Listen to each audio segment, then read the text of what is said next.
In this video, we're going to break down the 7 stages of wealth based off of the napkin circle theory. If you lay a napkin flat and pick it up with 2 fingers from the center slowly, the surrounding napkin also starts to lift. And before you know it, the whole napkin is lifted. The napkin theory is similar in ways to the aphorism, "A rising tide lifts all boats," which Wikipedia suggests the idea that an improved economy will benefit everyone and that economic policy, particularly government economic policy, should therefore focus on broad economic efforts. Not only can the napkin circle theory work for economic policy, but it also can be applied to everyday situations. This is a new theory, so stick around. The first stage of wealth, number 1, yourself. In the center of the napkin is you. This is where it all starts. How can you lift up anything if you can't lift up yourself? But to truly do that, you need to get your mind right and do the things that are necessary. Start reading material on wealth, either through books, podcasts, or YouTube videos. YouTube has hundreds of books on finance that are completely free. It doesn't matter how you learn, as long as you learn what you need to learn. If you have the ability to go to school, then do that. Or take some courses online. You could even email someone and see if they will chat or meet for coffee to brainstorm. With the internet, learning is easy and can be done really conveniently at your own time. Escape the matrix and recreate yourself by being surrounded by the people that can dramatically change the direction of your goals. Which leads us nice into number 2, significant other. If you are a lone wolf still, then this isn't really relevant to you. So maybe skip to number 3. The closest people to you can suffer or benefit from your ability to educate yourself and stage up to how much more you understand than the average person. It's best to have some of the number 1 working at least a little bit already for you, but if you don't, it doesn't matter. Everyone starts from somewhere, and everyone starts on their own time. Your significant other can be the best person in your life because they are closest in the inner circle.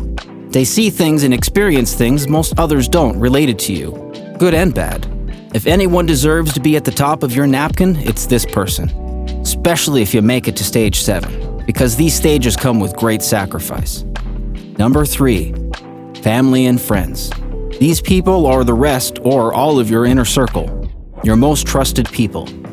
Often when we are young, we tend to have more friends than serious relationships, so these people can be as close as your significant other. The people on this ring are often people that have been there right from the beginning. Most likely your parents. Your significant other most likely has parents too, if it's relevant to you, along with the friends. I'm talking about the family that let you crash on the couch, or the friends that are always there for you no matter what. It's common to see family and friends working together in a family business.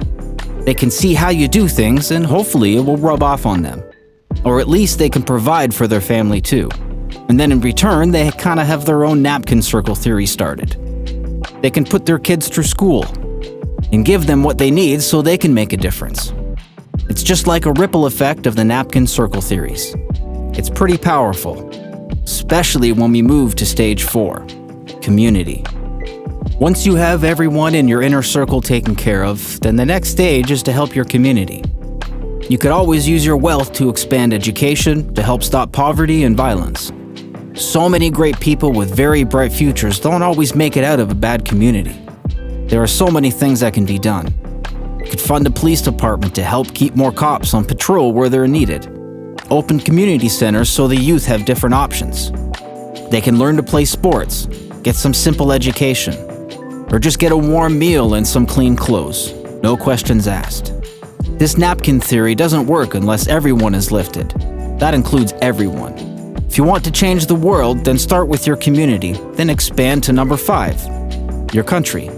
To change anything on a country, province, or state level, it takes a big social following backed by big money because in politics, you can only fund yourself so much.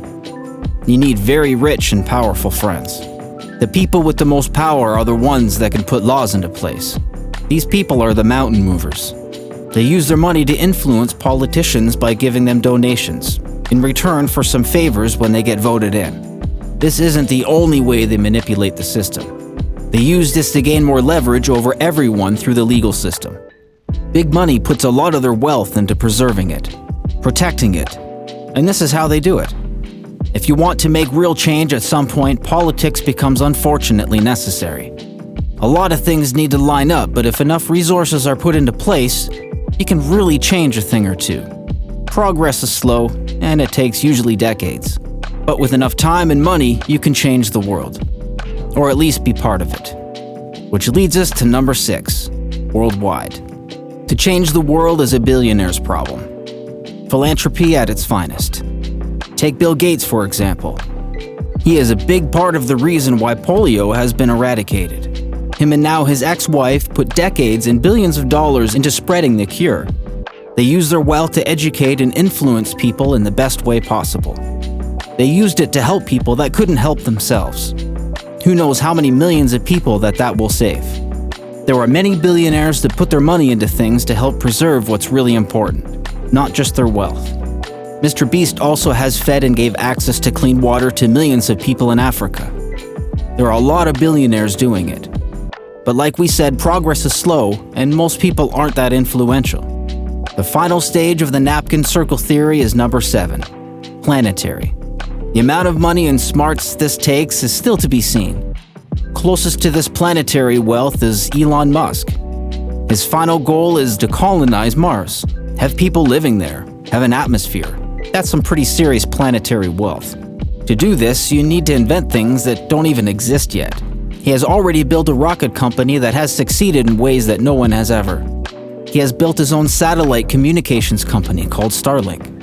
We still have a ways to go, but given enough time, we'll see stuff only believed in science fiction novels.